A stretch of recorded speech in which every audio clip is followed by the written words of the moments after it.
All right, Steve. Thanks for coming on. I really appreciate it. Thanks for having me. I had a friend on before for my first episode. Had one of my best friends on. Then I had Tom on, and now I have you. So hopefully this will be the most productive podcast episode I have yet. Tom's a tough act to follow, so we'll see what he is. He's kind of the definition of all trades. That's right. Or not that. He's the definition of a jack of all trades. He knows a little bit about everything, a whole lot about nothing. He can easily spark up a conversation with anybody. Yep. So, first off, I've always wondered this. I creeped on you on Facebook, and it said you graduated in 1986, right? That's right. So when me and Tom went to school, in the cafeteria, there's the Roman numeral 1987. Mm-hmm. I've always wondered, does that mean like the first class that was in there was the class of 87, or that's when that was the first school year of it? So what I'm asking is, were you the last graduating class of the old high school? We were. Okay. Yep. Okay. Living legend. That's right. Yeah. Okay. Yeah. I couldn't tell. I didn't know if it was like, if the sign meant the first graduating class, or it would have been the class of 1988. Yeah, no, it was the former. That was 87 was the first class that graduated there, and my class of 86 was the last one at the old Georgetown High School. Okay, cool. So, I was class president too. Thank you very much. Oh, okay. So, little funny thing on that. I just went to my. He's class president too. I graduated a year after him, or a year before him. So. Yeah, I went to my You're I went to my son's graduation the other day, and I've gone through some of my nephew's graduations through the year at Georgetown, and I always get tickled because. Can you talk a little bit closer into the mic? I always get a little tickled There we because go. Perfect. Every year that I go to graduation, I always see that the class president speaks. Did you speak, Tom? Yeah. So, and I had older brothers and sisters, and I always noticed, I'd go to their graduations. The class president would always speak at graduation. But in 1986, the year I was the class president, they changed up the program for some reason that year, and they did not have the class president speak. So Really? That's I don't think did they have like the valedictorian speak this year? Because I saw. I don't remember. I saw an update saying like, "Hey, Georgetown's going to go live for the graduation," and I missed it. But I kind of like skimmed through it afterwards, and I didn't really see a. Yeah, I remember when some of my friends talked me into running for president my senior year. Mm-hmm. I wasn't really sure if I wanted to do it, and they said that was like their motivation. They were like, "You would give a great graduation speech." So I'm like, "All right, I'll do it. I'll run," and I got it. And then then the powers that be thought he probably wouldn't give such a great graduation speech, so they changed up the format. I guess my first question is, I hear constantly, Georgetown's run down, it's becoming a ghost town. Why has it not grown very much? I'm not going to say it hasn't grown at all, but why hasn't it grown much in, say, like the last 20 years? I think that's small town America all over. I don't think that Georgetown's unique. Actually, I think Georgetown's kind of kept its head above water. Mm-hmm. Well, in comparison to, and I don't want to name them and insult them, but there's some surrounding towns. There's one down on the river, not named Ripley, a little further down the river, that I drove through the other day. And you talk about ghost town, yeah, and it's just kind of a sign of the times. I think that some of what you see in Georgetown, you see in a lot of small towns, really across America. I can't think of a small town that popped up in the last 30 or 40 years. It's just killing it, Okay. So what is your definition of a small town then? Do you go by like what is in the town, or do you go by what the population is? Because I consider something like Maysville a small town. Anything bigger than that, they got like 6,000-7,000 people. Well, Georgetown, I probably should have looked this up before I came here. We're right on the cusp of, and this actually surprised me, we're right on the cusp of having 5,000 residents in the latest census. And surprisingly, Georgetown, and actually I'm not really answering your question. I get that, but Georgetown has grown in population steadily. I wouldn't have guessed that just living there and stuff like that. But so they have consistently grown, not by leaps and bounds, but they have grown in population over the last, forever, over the last 30, 40, 50 years. They continue to climb. I don't know. My definition of a small town might be a little different than yours. I consider a small town if I can walk my dog from one end of town to the other and wave at 10 different people I know. That's a small town to me. So like Wilmington, you wouldn't consider a small town? I would consider that more of a medium-sized town. Okay. I want to live in a small town. I don't want to live in a Wilmington personally. Oh, well, yeah. To add to what you said about it has steadily grown, surprisingly, with like you've seen Mount Orb. Me personally, I would think Mount Orb has kind of like hit a plateau in a way, but we still have more people than them, according to Wikipedia, because Wikipedia never lies, right? Right. Mount Orb obviously has more kind of cool amenities. There's more places to eat, and there's more entertainment, stuff like that. But, Mount Orb was a recipient of State Route 32 going through. I'm a lot older than you guys, but, Mount Orb used to be a dust hole, nothing going on there at all. And State Route 32 went through there, and boom. I don't think that they've progressed to the point they are because they've outworked Georgetown or anything like that. I just think they're a benefactor of having that highway go right by them.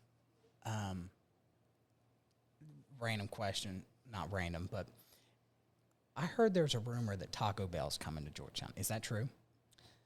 I can't really say. I probably don't know a whole lot more than you. I've heard the same rumor.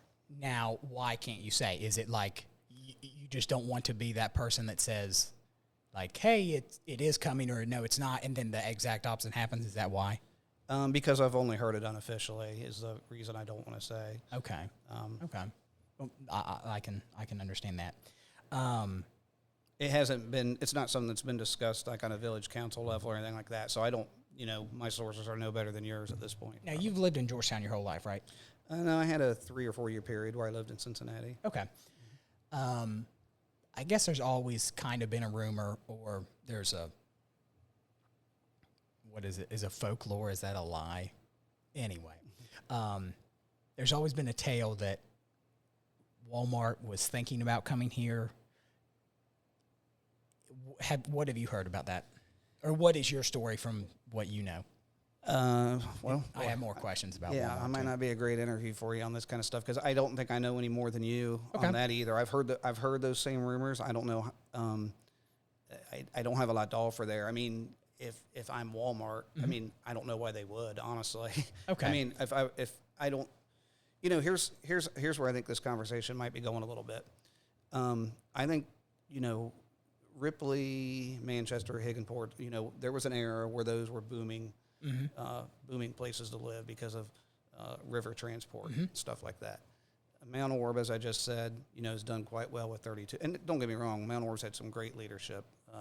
Mayor Lunsford, that just passed away, is just out of this world, great forward-thinking mayor. But they were, like I said, they were a little bit of a beneficiary of State Route 32 going through there. I'm not on council looking. I would do anything I can, and so will the other people that are on council with me to make some kind of business coming to Georgetown a lucrative place to come and be. But I'm kind of the mindset that, we only have X amount of land in Georgetown that's not developed. It doesn't seem like real quick, when you say we have, are you saying the village owns it, or you're talking about just period? Okay, just period. Okay. There's not a lot of undeveloped land in Georgetown, and it's not the kind of place that I think a Walmart or what have when Kroger built, they look at it right there on 32. And I think that we just had the Purina plant that just opened up in Batavia. I doubt that they ever gave a Georgetown logistics, with 32 and having semi-trucks and stuff coming in. Right there on 32 made a lot of sense for them. I see Georgetown, the way to grow it is to be the place for the people that are going to work at the Purina plant that want to get away, just a 20-minute commute away, half-hour commute away. I want to make it a very livable city. Great restaurants, great entertainment district around Courthouse Square and stuff like that. Yellow Springs, kind of is maybe the model for something like that. Okay, yeah. So I don't think that the future of Georgetown would rest in, how can we entice the next Toyota plant to open up in Georgetown. Okay. I don't think that's realistic, that kind of business, given the land area that we have and things like that. So where do you see, like, in your vision, but I guess before I ask this question, how much power do you or a council member have? Well, none individually. Okay, yeah, obviously. And so yeah, I mean, there's some things that we can do. Obviously, we can do to make it as lucrative as it can be for businesses to come. But we also want to do things. Here's kind of my thing on council. When you get on council, when I got on council, when a lot of people get on council, when people have these kind of conversations and think about getting on council, or even just conversations about what council should be doing, there's been a fiber project talked about in Georgetown. That's a whole conversation. Fiber optics? Fiber optics. There's all these things. But once I got on council, and I drove down to our sewer plant and got a tour around there, and I went around to our street department garage and got a tour around that thing, I started becoming very concerned with infrastructure. None of this pie in the sky stuff matters about, can we attract a roller rink to come and build here? And what can we do with the old Pomida? But none of that stuff matters if we don't have ample water pressure to put out fires, if we don't have good sewer pipes in the ground to carry away waste, if we don't have good roads for people to drive on, if we don't have good sidewalks for people to go out and walk their dogs on and things like that. So I think, honestly, I think that the infrastructure, and this predates anybody that's currently on council or really any of the current administration, I think a lot of the infrastructure stuff got ignored through the years, and it's suffering right now. We have leaky water towers, leaky pipe. Well, those have been fixed, but I mean, we have a lot of infrastructure things that are in need of repair, and that has to come really at the core of everything before you can ever do anything else. So in a way, are you kind of saying, like, I'm talking about, like, getting all this, or I'm asking questions like, why hasn't this come here? Why hasn't that come here? And you're kind of saying, well, to run, you got to walk. To walk, you got to crawl. You got to roll over. Yep, you got it. So, okay, I see where you're coming from. And just another preference. I might ask you the same question in a different way. Yeah. Just for example, if I ask you, like, how did the duck cross the road? I might ask you, okay, did it run? Did it walk? Did it dance? So I might ask you the same question multiple times. So if you get annoyed by that, no. I'm not trying to. Yeah. I guess I just harken back to one of the original things you said, though. I mean, you hear that Georgetown's become run down, this and that. I guess I don't see that as much as I guess I would spin the question back to you. I mean, are you thinking of things like the Pomida building sitting empty there for a long time? Or?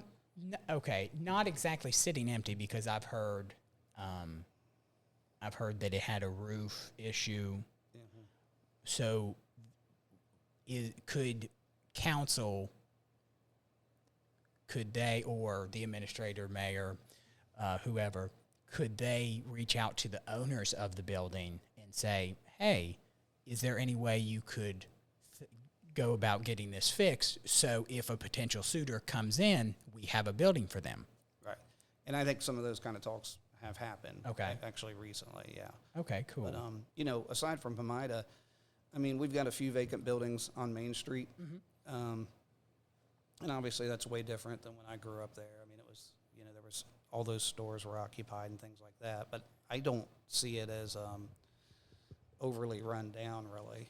I mean, it's got its neighborhoods that need work or whatever, but I mean, I actually think, in comparison to some surrounding towns, that it's actually in decent shape. Obviously, room for improvement, but I think we have the most stoplights. That's something to brag about, because like Mount Orb, they got like what, 3? Right.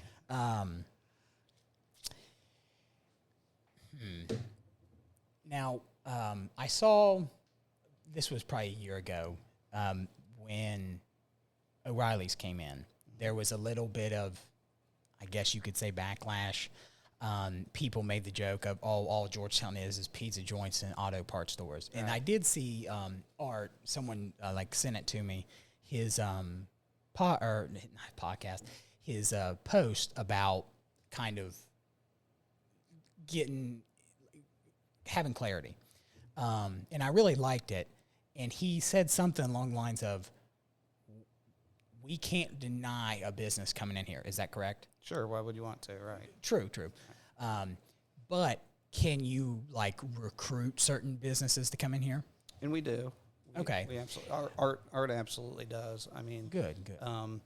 Art there's some subscription things you can be on that, blast at companies that are looking to open up stuff, and he responds to all those kind of things. And we have an economic development firm that we employ that's always out there kind of blowing our name out there to companies that might be looking to have a new home and whatnot. Okay. Now, I'm going to give you a little bit of hypothetical. For instance, when Mac Tool was in that building, sat empty for a little bit, but our economic development firm, Jason Hammond, he went out and recruited and found Walter and Electronics that came and filled that right back up. So I'm going to give you a little hypothetical here. Let's say some company, it doesn't matter, Walmart, Toyota, something that will be a job producer, right? And they want to come here. Now, I'm going to give you another hypothetical. Let's say the perfect spot, well, it's not hypothetical, it's real. The perfect spot in Georgetown would be kind of like where Schroef owns, or the Schroef farm. Now, part of that is in town and out of town. So how would that work? Would it be on village council, or would that go through the commissioners, since it's out of corporation limits? It'd be on neither. It'd be between Mr. Schroef and his suitor who wants to buy land from him. It goes back to what you just said about the auto store thing. I mean, it's a frustrating thing on council. I get that a lot. Why'd you let another auto store? It's like you said, Art said, we have nothing at all to do with that. Guy's got a piece of ground for sale and an auto place wants to buy it. If another pizza place wants to move in, we can't encourage that or discourage that. It's not really government's place to do that. It's a free market. Valid. So how do they go about recruiting? Do they just call up? Now, did O'Reilly's come here, or did they go to O'Reilly's and I guess why I'm asking this, when you recruit, do you talk to corporate, or do you just talk to maybe a representative and then it goes from there? So Art, the village administrator, would be involved in a lot of those kind of talks. But in that particular instance, I don't know. I may be wrong on this. I don't know that he was so much. I think, people don't really understand that. With auto parts in particular, it's all about, they compete heavily with Amazons and places online. Okay. And so the name of the game for them, and no auto parts place can build a big enough facility to stock every single part for every single car, right? So their whole game is, if they don't have it in stock, they can get it to you the next day. So really that Georgetown outlet, I believe, was just kind of going to be just a transit warehouse thing. And they're like, well, if we're going to have that here, we might as well throw a service counter in there and put a couple people in there and run a store out of it. Okay. So it's just another bulk facility warehouse, and then they went ahead and made a retail place out of it too. I think that's how all those auto places work, quite honestly. Okay. West Union, I work in West Union. It's got 4 auto parts places. It's got 2 right next door to each other and 1 across the street, and I think for the very same reason. Okay. But yeah, I don't know. I guess I'm answering your question here. I mean, if a manufacturing place, for instance, was looking, and they send out a kind of a blast across the United States. They say we're looking for somewhere, eastern United States. We want we want a small town feel to have this new building in. Then somebody like Art would be, here's what we got. We have a full-time fire department. To protect your asset. We've got a high school that ranks, wherever in the state grade card, so it's a good place for your employees to send their kids to school. All those kind of checklist of things, him and our economic development guy would be touting, Georgetown. Okay. The problem is, I think a lot of times those blasts go out and they just have criteria that we could never meet. You know, if they say we need 1,000 acres located on a state highway, you know, it's like that goes back to, I guess, where I kind of started with this conversation. I just don't know that we're the hotbed for future manufacturing places to be. Okay. All right. And I'm cool with that. It's like let Batavia, let Sardinia could turn into that. Mm-hmm. They're out on 32. They might be the next Mount Orb looking 10 years forward or whatever. And they have no stoplights. That's right. They got to get on. They got to get.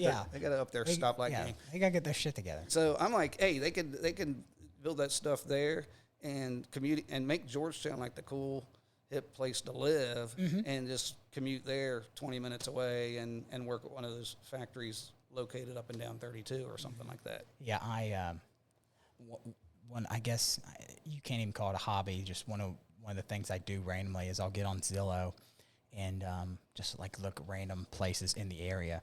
And there's so much land along 32 that's a lot of acres that could basically commercial real estate. Yeah. And I'm wondering, like, why is that? Why are companies not? You know, that's a 4-lane highway.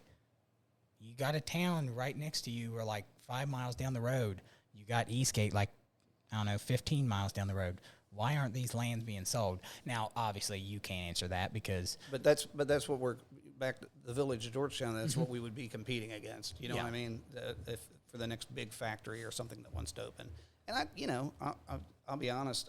I don't think a lot of people that live in Georgetown necessarily want that right in Georgetown. I don't think there would be any harm in having it, 15, 20 miles away, or, and just focus on making Georgetown the residential place you live, and then you drive 20 minutes away to this job or whatever. I guess maybe their thought is like just convenience. If I want to go to a Walmart or down the road, everybody calls going down the road to Eastgate. Right. You know, if you want to go to Walmart, which has everything, or a Kroger, and you're in Georgetown, you have to go, to Maysville, Mount Orb, right. Stuff like that. Or, you can go to West Union. Right. I guess maybe they just want it to be convenient. It would be, I would love it more than anybody if the old Pomona building were a Walmart.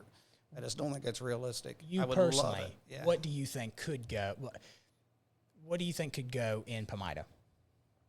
Obviously, you can't put a Walmart in there, or you can't. I guess really you can't put anything in there.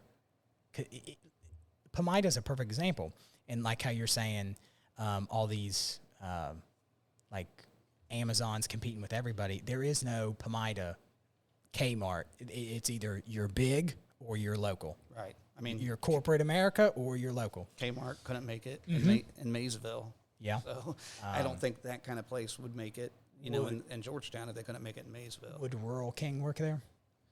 Possibly. That's one I've heard. Would Rural King work just in Georgetown? Or do you think it would be kind of like too close to Maysville, too close to Hillsborough? Too close to Sardinia. I think they've got a TSC, don't they? Yeah, TSC. Right. Possibly. Okay. But I've always heard that the roof is the issue, and I actually looked up on the auditor's website. It said, like, Durbin something owns it. It wasn't a specific name. It was like the name of a company. So I thought it was just. I'd always heard that like Schroef owned that land, and then like he just rented the land off the people that built it.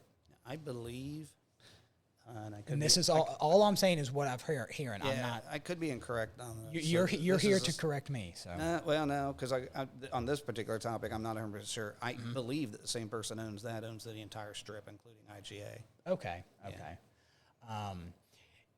Now, what's up with the fiber optics? Because that would be big. It really would. Well, tell me why. Because I've been on both sides of this issue. Do you think that would be conducive to a business coming to?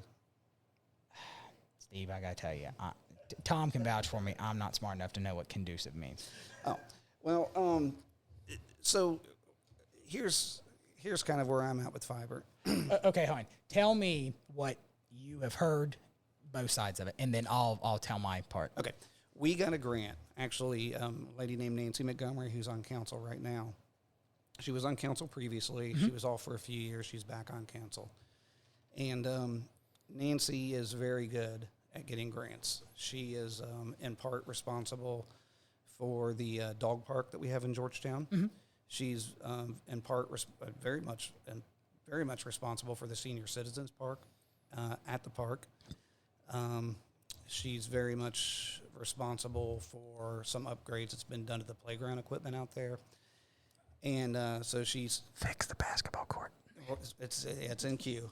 Awesome. And so she did what she does. She went out and she got a matching grant for $250,000 to go toward some sort of fiber optic project. Okay. Meaning that Georgetown would put forth $250,000 to match that $250,000. So we had $500,000 to potentially invest in fiber. And this started, I want to say 3 or 4 years back before I was on council. And you've been on council since? Going on about a year now. Okay. And so when I wasn't on council, I thought this seems like a no-brainer. Let's get some good high-speed fiber in here, and maybe at low cost to the residents. And then as I came on council and as time went on, one thing that happened is when she first set out to get that grant, Spectrum and Frontier and whoever the other providers are didn't have much in the way of 1 megabyte high-speed fiber at all around our area. Now, I don't know if it's because they knew that we were thinking about doing this. So this would be a village-owned utility. Okay. Okay. But Spectrum in particular went out and upped their game, and now they've, for instance, what's the logistics company there on the edge of town? RTS. RTS. They needed some high-speed fiber, and boom, and Spectrum took it right to their door. So that's one thing that's changed. We have our $250,000 coupon per se, and then we would have to put $250,000 of our own money with it. The plan, so they kind of give this to the powers that be, some IT engineering kind of people, and the plan they come up with, the latest plan they've come up with is to run a fiber backbone that would originate kind of down around the fire department area and run up Main Street and hit the courthouse in the middle of town. Once upon a time, they wanted to pick up all the county buildings there by the jail and everything. Okay, but that's not going to happen now because those folks have said the county has said they're very content with Spectrum and getting their high-speed fiber from them rather than jumping in bed with this new village-owned utility. Okay. Okay. So as it is right now, I should have brought the list of names with me. The fiber would hit 11 different buildings. Okay. Now, I know nothing about how, obviously I know how the internet works, but I know nothing about, the X's and O's of fiber optics and stuff. So you're saying the line is going to go through Main Street, and it's going to hit 11 buildings? I mean, it jags down some side roads and picks up stuff, but it hits 11 buildings, 8 of which are government buildings. So, okay, Mr. Ludi lives on Main Street. Yeah, it'd run right by his door, but he wouldn't be on it. Okay. Couldn't get on it. Okay, that was my question. In phase 1. So I have to sit back, and I actually had to change my own mind and said, yeah, I'm not cool with spending $250,000.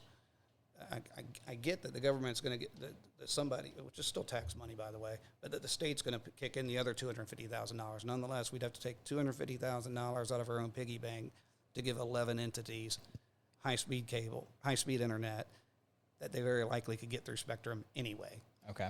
And it would be a dead fiber line. So it would have it's like an empty pipe. We would have to purchase internet, and we'd have to retail it. Much in the way that we own our own electric lines and power poles and stuff in town. Georgetown's kind of unique that way, and we buy electricity from the lowest bidder every 3 or 4 years. We bid it out or whatever, and then we retail it. Okay, so somebody has to fill the pipe. So we didn't know what we'd be paying for internet. We didn't know what we'd be able to retail it for. We didn't know what the payback would be. We didn't know anything. but we knew that 11 people would benefit from it for $250,000. Okay. Now, people on the other side of this would say, well, yeah, but now you've built the backbone. Now maybe John Lutie could jump on it or whatever. So, like I said earlier, it's like a crawl, walk, run thing. It's gonna go down Main Street. It's gonna get all these 11 buildings, right. And then you mentioned the word or the phrase phase one. So, are there other phases to where it'll eventually hit everybody, or it will hit the majority of? Well, there would have to be other phases. They've never been developed or anything, but we can look at what it costs other towns to do that. Okay. Because it's not like splicing a piece of coax cable. Splicing fiber is a pretty big deal. So you look at other towns that have done this, and just to get it from the road into your door, it's called FTTH, fiber to the home, is usually about is anywhere between a $3,000 and $6,000 charge. That's usually borne by the customer. Okay. Is that per month, one time? One time to get the fiber to your door. So I'm not sure who's going to, the John Lutie, using his name, because he's right there on Main Street, he's not going to want to pay that to bring fiber into his door when Spectrum will take it to his door if he wants it bad enough. The village obviously couldn't pay that for everybody that wanted to get on it. So it's just, it just doesn't seem like a workable plan to me. Okay. A better plan to me would have been if they wanted to use that money to make all of Georgetown have you travel to some other towns and cities and stuff, and they have their own wireless network you can get on no matter where you're at. That'd be kind of cool. Kids at the park could get on. I could get behind something like that a little bit more. I just can't get behind something that's $250,000 that initially only 11 people is going to benefit from, and the unknown price to ever push that out to the rest of the town. When you look at other towns that have done that, in the population 5,000 to 8,000 range, I mean, it's usually about $6-7 million to get that spread all over town. Okay. And we ain't got it, and we've got more pressing concerns. Okay. That answers a lot. Now I'm going to ask you just some random questions. Okay. First off, didn't you do like a little thing about you promoted yourself becoming a council member with kind of like a video or something like that, or on radio or something? I saw that, and you kind of made you made like a little promo of what you're going to do as council member, and you mentioned like the signs, and are they going to get the Sean Enlow statue and whatnot. I did a few things. Yeah, one of the things. I really like that. I really did that. One of the things is right here on the back of my shirt that I wore today. I made sure I wore it. Okay, great, great. I want to ask you about that. Yeah, our cemetery wall was falling down. I said we're going to build a new cemetery wall and make Hammersville pay for it. I like that. I like that. So what about the wall? Is there any progress? Yep, the wall, we received 3 different price estimates to fix it. It's touchy work. You have to, just given the nature of what it is and doing excavating around that area, it's not just like building a wall out here in your backyard or something. So one plan was to knock the thing down and completely rebuild it. Okay. Another plan was to kind of try to. Well, here's the problem. Not a problem, but there seemed to be a lot of consensus among people in town that they didn't want just like some cement wall there. I mean, okay, that was my next question. Yeah, it's a stone wall. And so to kind of put it back, basically you take the thing apart and kind of put it back together again, stand it back up straight. The way you came here, yeah. My neighbor up there, that's exactly what they did, and it looks immaculate. Yeah. And gosh, we got so many projects going. I'm trying to remember the price tag on that one, but it's should have done.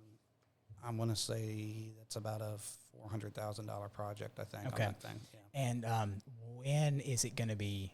Like, are you? How can I word this? When you start, not you personally, but when it gets started, is that going to be determined like with how it's right next to the school? I mean, that would be a hassle every morning, doing that construction or in the afternoon. So is it going to be this summer, next summer, during school? Gosh, what is the timeline on that? That thing's coming up pretty soon. But I know there's a lot of coordination going on to make as little as impact as possible. There's going to be some traffic possibly, going to have to be routed around for. But I think they have a plan laid out in such a way as to keep the downtime on the road just as minimal as possible. What is the timeline for it actually being built? Whenever it starts, like, is there 3 weeks, 4 weeks? It's longer 2 than months. that, but I don't. Yeah. Okay. Yeah. I don't think the road will be down like for 2 months or anything like that. But it's yeah. Okay. Now, I want to clear one thing up. You're probably wondering why I'm asking all these questions and being where we're at. I used to live in Georgetown. I still kind of consider myself living in Georgetown. Obviously, we're not in Georgetown, but I kind of feel like Georgetown's like a significant other that you just can't part ways with. That's how I am. Like, I got deployed like a year ago, I got deployed in like 2020, and I swear didn't miss my family, nothing. I could call them every day. I miss, like, I got a garage right down here, I get joy in just sitting down there watching people drive by and waving at them, enjoying the air. I couldn't do that where I was at. And so I'm not here to like diss on Georgetown or anything. I'm just here to ask questions. But Georgetown is like, it'll always have a special place in my heart. But I do occasionally I'll see on Facebook like people bitch and moan about it. The signs, like, what is your opinion on signs? Now, and another thing I want to clear the air on. I'm going to ask questions. You don't have to answer them, and like, I don't want you to feel pressured that I want answers. If you can't answer them, that's fine. I can ask the question, but you don't have to answer it. That's cool. I don't know. Probably the more you talk to me, you'll start figuring out. I'm just very, I think I'm very fiscally conservative. I don't like spending, as everybody should be. I don't like spending other people's money.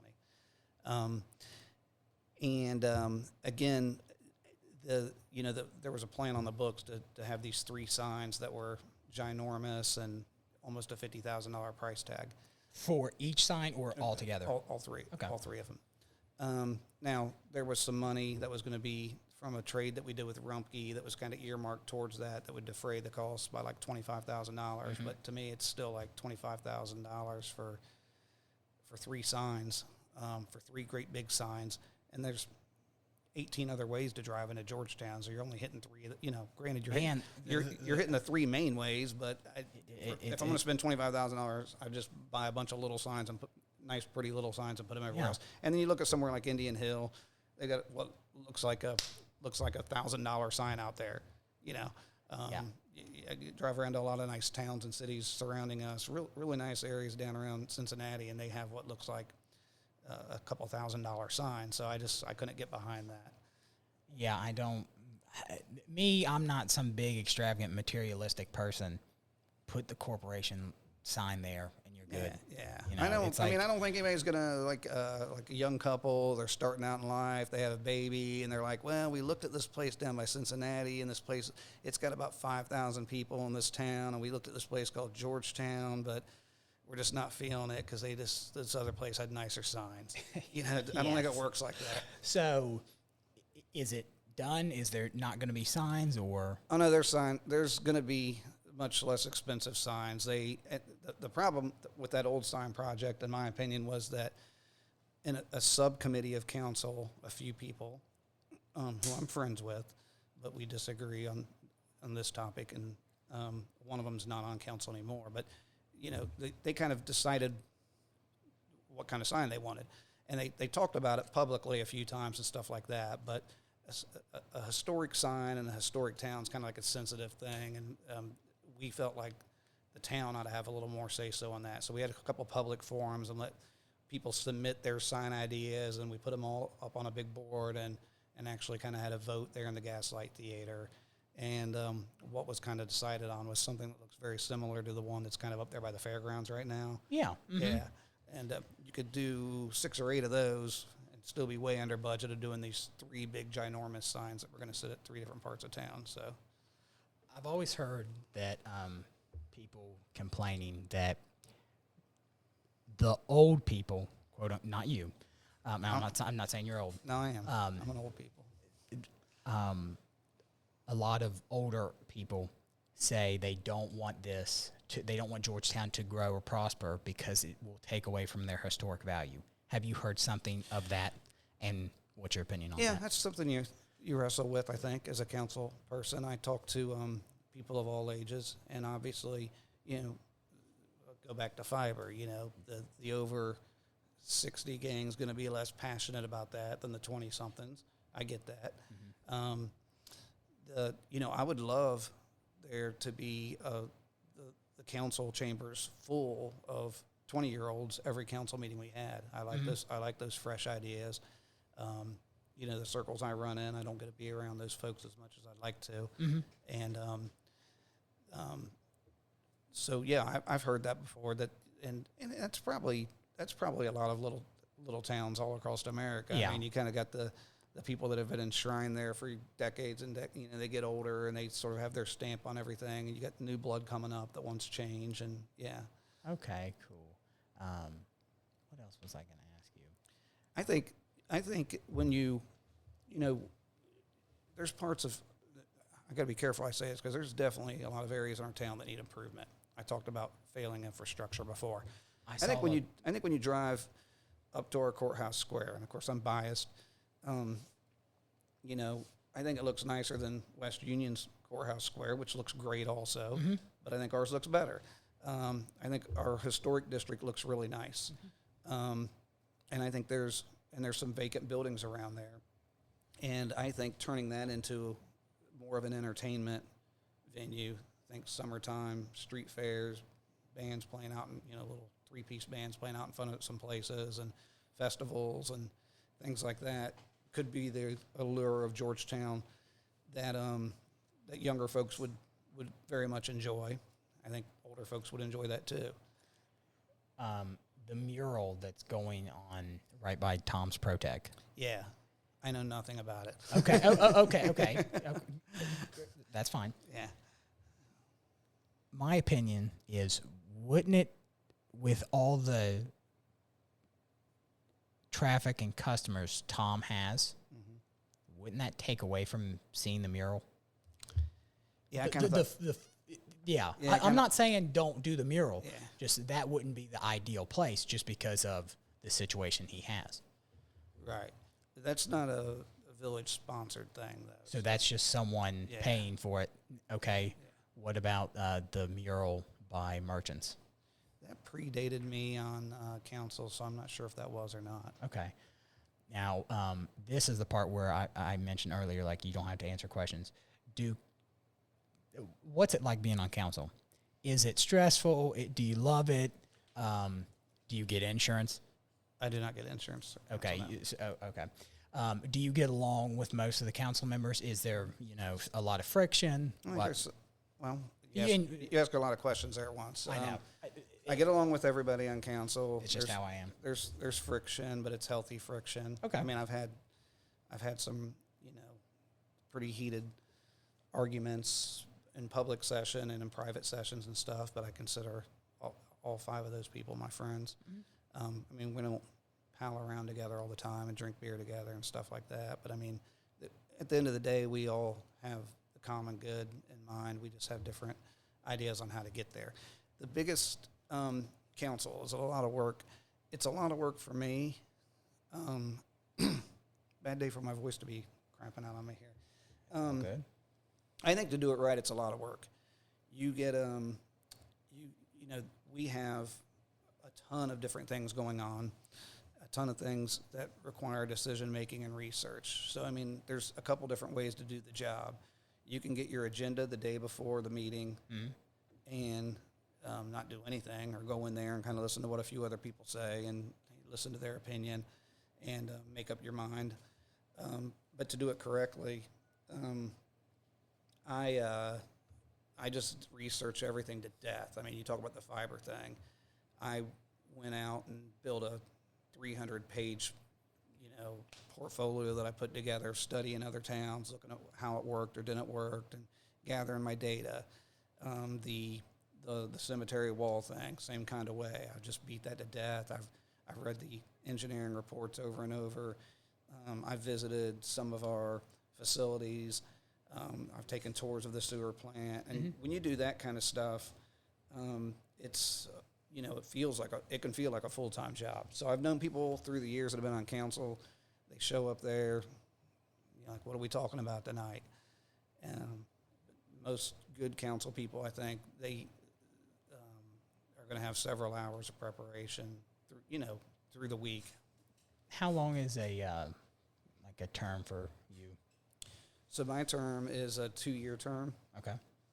Going forward, all terms will be 4-year terms, but when we switch to a charter form of government, that's probably more detail than you want to go in here. It's kind of confusing, but it used to be there's 6 council people, and it used to be that you would have 4 of them go off at once, and then 4 years later you'd have 2 of them go off. So it was they wanted to switch it to where it was 3 and 3. Okay. So to initiate that in year 1, we had to have some people only be on 2-year terms. So when you said it's going to be 4, is that going to be 4 for everybody, and it's going to be the same year? Like you and, I don't know, like Bob Smith, we're just going to say. Half of them would be, 3 of them would be due, okay, in one given year, and 2 years later. And there's 6, right? Yes. Okay. Yeah. Yeah, that's good. Is the pay, like, obviously you don't have to tell me that. No, it's public record. I got no problem telling you. I make less than minimum wage doing it. Yeah, it's just I get $100 a meeting. We usually meet 2 times a month. Okay. So again, if we just had a meeting this past Thursday, so we'll have a meeting. It's the second, 4th Thursday of every month. If you're doing your job right, somebody like Nancy, who I've banged heads with a lot, but I have a lot of respect for her work ethic. She can't be making 20 cents an hour. she'll put in 1,000 hours. I guess it's more of the care you have for. Yeah, it's a good gig if you're just going to show up and get your paperwork, walk in there, sit there for an hour, get $100 bill. But if you've put in, 5, 6, 7 hours of research leading up to the meeting or something like that, and then, you don't really, as a council person, you don't necessarily walk down the street and get a lot of people patting you on the back, pulling over in their car, saying, "Hey, man, you're doing a great job." You hear a lot of complaints and stuff like that. So you're always, you go to the grocery store, pick up a 6-pack of beer. You might talk to 2 or 3 people while you're in there about the pothole on their street or the broken sidewalk, and that's all good. I'm not complaining about all that, but you're earning your $100. Trust me, and it's you want to do it. So, why is it that you, being a council member, you are elected? The mayor's elected, but the administrator is appointed by the 2 of you. Like, why aren't they elected? And I'm not like trying to dig at anybody. I'm just curious as why. Well, that's the way that our charter provides for it, and I think it's a good way to do it actually, because that person, that's somebody you probably ought to talk to at some point in a podcast, maybe is Art or any village administrator. Talk about somebody that has to work around the clock. You can never pay a good village administrator enough money because they're taking calls weekends, evenings, all kinds of stuff. But I wouldn't want that to ever be something that was just, there's such a skill set required on that. You need to look around and take applications and go through the vetting process and find somebody that's really skilled to do that. I would be afraid of just somebody popular getting that if it were just an elected position that went in there with no business sense at all. And you're handling millions of dollars and working on grants and loans and bonds and this and that, and it's just too much of a specialized skill set, I think, to just be something that you would just want to have elected out of the general public. Okay. You keep mentioning the word charter. Now, is the charter the... It's like akin to our Constitution. Okay. So I'm going to explain that, I think, briefly. Okay, cool. So in Ohio, all villages and cities and whatnot, by default, are under the Ohio Revised Code. And they have the ability, so if you don't want to do anything, you just follow the Ohio Revised Code. But you have the ability to form your own charter. It can't run afoul of the ORC, but it can change things. For instance, the ORC might say that, and I'm probably wrong on this, but it might say to be a mayor in Ohio, you don't have to have a high school diploma, because I don't think you do, and you can be 18 years old and whatnot. So in your charter, you might say, I don't really like that. I want the mayor to be 21 or over, and I want him to have at least a high school diploma or GED. Mm-hmm. The big reason we changed the charter, the village decided to change to a charter. The ORC says that when a town reaches 5,000 residents, okay, they become a city. And as a city, they have to employ a full-time engineer. I'm going to forget all of them now. A full-time this, a full-time that. And it's like, so if you have 4,999 people, your payroll is going to be like this. And the minute you become a city, you've got to hire a full-time solicitor, a full-time engineer. It's a big, long laundry. Does the mayor have to be full-time if it's over 5,000? And that may have been one of them. I'm trying to remember. But and does Dale work full-time, or is no, he's a part-time mayor. Okay. And so that would have cost our, we came close to hitting 5,000. And if we trend out a few more years the way that we have grown, we probably will go over 5,000. Okay. So when we made a charter, we could say, no, we're not going to require those things to happen unless we ever hit 10,000 people instead of 5,000 people. Okay. So going back to what I was saying about the duck, me asking you a bunch of questions, the different ways. What is going to happen when you hit, or when Georgetown hits 5,000, 5,001? Will that change how many council members on? It would have had we not formed our own charter. Okay. So the charter, in a way, the charter kind of saves you from making big changes. Yes. When you hit this, when you become a city. Correct. Right? Okay. Correct.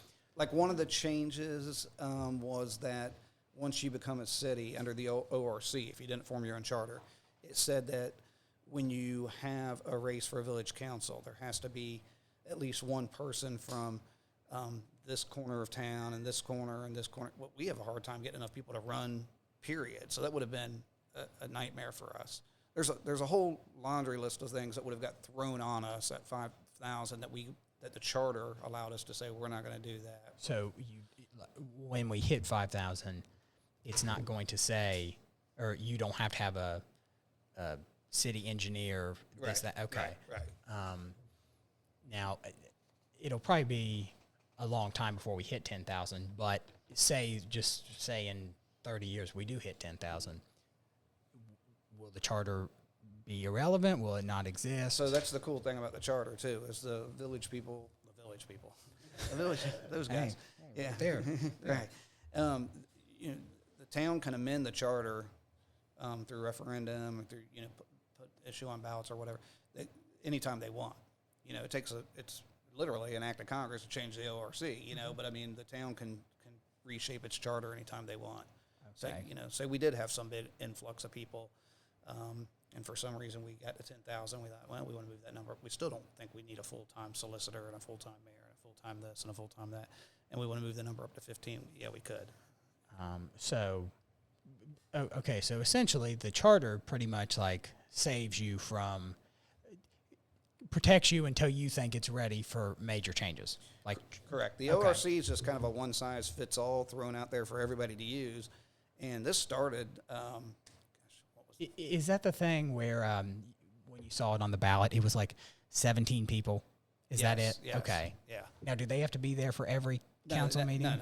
Those were just the people that formed the original charter to put out for the town to vote on. Okay. Yeah. Okay, cool. So it was truly, draft. I mean, 17 is a big committee. It was, people from all walks of life. It was like a 3-person committee that made up the new charter. 17 people put it together. I think it was 17.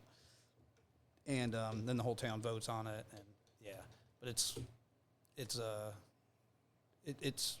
the majority of towns and villages in Ohio have done that. So it wasn't some weird thing that we did. Yeah. You keep saying ORC. What's that stand for? Ohio Revised Code. Oh, okay. Yeah. Duh. Didn't think about that one. All right, cool. What else could I ask? Is there anything you want to put out? Like, since you have, just so you know, this is a global podcast. Yeah, I get that. Yeah. 2 people one from Germany, one from Belgium. I looked it up. I saw it. Global. I just keep ringing the same bell about infrastructure. I'm big on that because I guess the question I get a lot is, why doesn't the town build this or do that or whatever? And I just keep saying over and over, I wanted all those things a year ago before I got on council. I thought there should be just perfect sidewalks down every road and, and all this stuff. And I just keep going back to the thing that kind of haunts me over and over is that when I visited the sewer plant, and my 5 friends on council get so sick of me talking about, I mean, they know it's true, but it's like, here goes Steve with his brick story again. But, there's a big... That's you can kind of see it if you're going into town on South Main, way back there, kind of by the fairgrounds. Yeah, it's back behind the fairgrounds, right. So, all the sewer pipes in town, they all come together in a pipe, a big pipe that runs into that plant, right? And a couple things. So there's a strainer down there that collects big things that might. I mean, really, if you think about it, there shouldn't be anything bigger in a sewer line than what would flush down a toilet, right? Well, we have storms and stuff, and there's bricks coming into that thing. So it's like, well, how could a brick be coming down a sewer line? Well, some of the sewer manholes around town, they're lined with brick. So if bricks are coming down your sewer line into the fairgrounds there, those things are crumbling and corroding. You see sections of clay pipe coming down there. So that's scary stuff. You can talk about your Walmarts. You can talk about your community centers. You can talk about your entertainment districts. If our sewer lines under the ground are deteriorating and crumbling, and you play that forward 10 or 20 years, and those things, you got real problems then. So, you got EPA problems. Ain't no business going to want to come here then. Nobody's going to want to live here then when you can't flush your toilet and things don't leave your house like they're supposed to. So that's a big, big deal to me. So what measures are you or the council taking to prevent that in 10, 20 years? A couple things. One is we initiated a study by the Army Corps of Engineers, and they're going around and using ground penetrating sonar and things like that. And actually not just for our sewer lines, but for water lines. Here's what we don't have. In the construction world, I don't know how familiar, there's something called as-builts, okay? So if I go buy a big commercial building or something, it's like I want to see the as-builts. This shows me how this thing was built. It tells me where all the electric lines run. It tells me where all the water lines run and whatnot, okay? Georgetown doesn't have any as-builts. They have, through the years, they'll discover a sewer line somewhere they didn't even know existed, okay? So step one is we've hired an engineering firm to go out and really just map out the whole town, find out where everything, and get it down on paper or on PDF or whatever, get it online. And then they're going to do testing on different lines and things like that. And that'll allow them to coordinate repairs. We've had in years past, we've had deals where we've ripped up a road and put down blacktop. And then a year later, the water line underneath there burst. And they have to go back in there and rip that back up and replace the water line. Now we can kind of coordinate those repairs. So we're right in the middle of doing a bunch of the testing and testing those water lines and sewer lines and those underground utilities. My fear is that when those reports come back and say, okay, now we've identified all of our problems, and they cost X million dollars to fix, we can't be, having a bunch of money tied up in big-ass signs and fiber and all this other feel-good stuff. I'm just speaking bluntly right now. Those are all cool things. But there's nothing sexy about sewer pipes. Nobody ever comes up to me in a grocery store and says, what's the town doing about their sewer? But you're the first guy to ever ask me that because I brought it up and we're talking on a podcast. Yeah. But nobody can get behind that. That's not the kind of thing anybody cares about until it doesn't work. Okay. We got electrical substations in our town, dated from the 60s, and those things are like living on a wing and a prayer. I mean, but it's a miracle that they're still running. there's two of those in particular that are very dated and problematic, and they're $1 million a piece. And that's an infrastructure thing. The Walmarts and all the other stuff, nothing matters if you can't supply your town with electricity. That answers a lot of questions. Yeah. Like there's always a reason why, and I just want to know. You're the first person I could think of that would at least put me in the right direction in finding out why. Real quick, isn't that sewer plant like relatively new? Yeah, the sewer plant where they process the poo when it gets there is just fine. So what happened before? It's the piping that goes all underneath the ground all around Georgetown. That stuff's 100 years old and it's never had anything done to it. Okay. Well, here's a way we know that for sure. Besides seeing bricks coming down there. So your sanitary sewer. The brick thing, wouldn't that just be kind of like an unfortunate, it just like, you see like the little sewer, or whatever it's called, walking down the street. I mean, that's a storm sewer. So, So you've got stormwater, which can run down ditches, run down your downspouts, run to the ditch, run to the next ditch, and make its way to White Oak Creek. Mm-hmm. Okay, untreated because it's just rainwater. Stuff coming out of your house. There's two different sewer networks in any town. Okay. Stormwater sewer, and then your sanitary sewer. Okay. The poo. Mm-hmm. Okay, and those two should not, for obvious reasons, should not ever interconnect. Mm-hmm. All right, you don't want poo going into the ditch and going down to White Oak Creek. Mm-hmm. And you don't want rainwater, really, the stormwater stuff, going into your sanitary sewer because it's going to make your sewer plant down there process a whole lot more than it should have to. It should just be doing the wastewater from people's house. Well, what we know is we know how much sewer goes into the sewer plant every single day. Obviously, that's heavily monitored and charted. But whenever we have a huge rain event, we have way more stuff coming into our sanitary sewer plant. Okay. Which tells us it's cross connect. They call it I&I, inflow infiltration.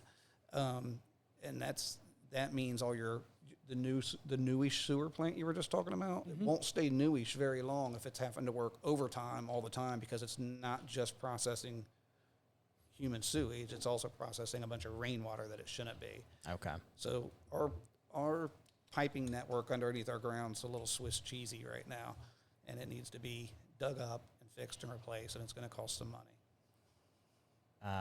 So we got to wrap this up. I got a couple more questions for you. One, how long do you see yourself doing this? I will likely... Don't worry about the election. Just say you get elected every time. Well... I mean, do you just want to do this for 10 years and then hey, let somebody else do it? Oh, hell no.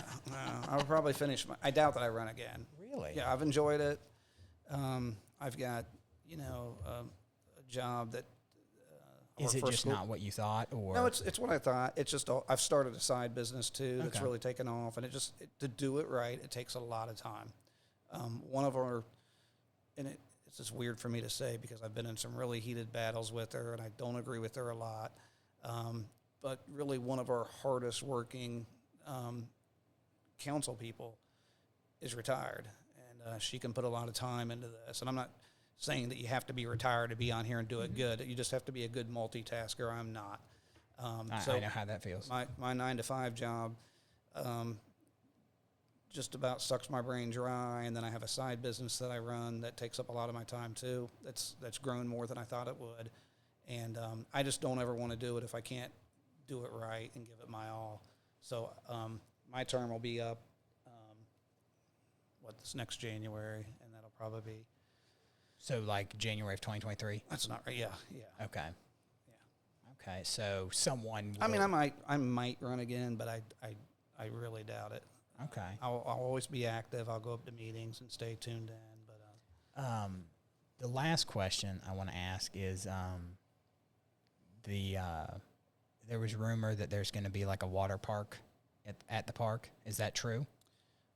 Well, and then, like I said, I'm not going to get upset. No, I'm just laughing because of water park. No, it's a splash pad. Yeah, that's what I meant. That's what I was talking about. It's not a rumor. It's coming. Nancy, who I was talking about earlier, who goes out and gets things. I feel like I'm plugging Nancy, which is so strange. Me and Nancy battle a lot, but I mean, you haven't said anything bad about her. Yeah. I mean, if she can no, that's what I'm saying. I'm trying to think of something bad to say about her because we get into it a lot. And now I feel like I'm sitting here like running her campaign or something. But she went out and got a grant for that. And I believe when you hear this, Nancy, forgive me if I'm saying this wrong, but I think the cost of that project, I'm going to butcher this all up. I think it was like an $80,000 or $90,000 project. Mm-hmm. I think it was an $80,000 project, and she got a matching grant, so she got like $40,000 of it. And then we're raising the other 40. She's going out and getting sponsorship for the other 40,000. Mm-hmm. Which, can I get a gratuitous plug in here real quick? July 9th mm-hmm. in Georgetown, Kegs for a Cause. Okay. It's a village event. Is it going to be kind of like the? It's going to be for great. Kind of like what the dog park was. Correct. It's a fundraising event. So it's to raise the rest of the money for this splash pad, and we'll have a DJ there during the day, live band at night. Yep, and live band, not me, at night, and there'll be I want to say 6 or 7 different microbreweries represented there, and it's, in the past, those were really going really good, and then we kind of hit COVID, and we had some momentum with them events for a few years, but then it died off with COVID. We're kind of resurrecting that and bringing it back. But this year, that splash pad will, this is a fundraiser to kind of do the part that the grant didn't pay for. And the splash pads, I can tell you, they have them in Adams County, mm-hmm. and those are hugely popular. So that'd be a real nice addition to our park. Do you know where it would go or where they're planning to put it? I do, but I don't. I remember hearing, but okay, cool. yeah, no, I don't remember. All right. In the park. All right. One last question: fiscally, is Georgetown in good shape, or? Yeah, we're solid right now. Good. The engineering report that I talked about, that's going to tell us a lot of our problems. Talk to me after we look at that. A year from now, it might look a little bit different, but okay, cool. But we're pretty solid. Yep. All right, cool. Well, I appreciate you coming on. Yeah. Thanks. I think we're good now.